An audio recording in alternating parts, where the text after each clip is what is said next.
அதிரடி நடவடிக்கை. ஜனாதிபதி அனுரவை வீழ்த்த காத்திருக்கும் இந்தியா, வெளிவரும் பரபரப்பு தகவல்கள். முன்னாள் எம்பிக்களின் பாதுகாப்பு நீக்கம். முன்னாள் பாராளுமன்ற உறுப்பினர்களின் மெய் பாதுகாவலர்களை உடனடியாக அமலுக்கு வரும் வகையில் நீக்க உள்ளதாக ஜனாதிபதி உத்தரவு. வெளிநாடுகளில் இருந்து வரவழைக்கப்பட உள்ள அதிகாரிகள். அனுரவின் அடுத்த அதிரடி, அனைவரையும் நாட்டிற்கு அழைக்க முடிவு. ஆயுத படைகளை அழைக்க ஜனாதிபதி அனுர உத்தரவு. நாடு முழுவதிலும் களமிறங்கும் விசேட அதிரடி படையினர். விபத்துக்குள்ளான சொகுசு வாகனத்துக்கான நஷ்ட ஈட்டை செலுத்தினார் முன்னாள் எம்பி. அனுரவுக்கு பயத்தில் தென்னிலங்கையில் நடுக்கமுற்ற ஊழல்வாதிகள்.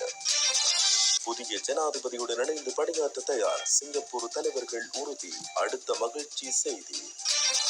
முதலிடத்தை பிடித்த நாடாளுமன்ற உறுப்பினர் ஸ்ரீதரன் எதற்காக தெரியுமா?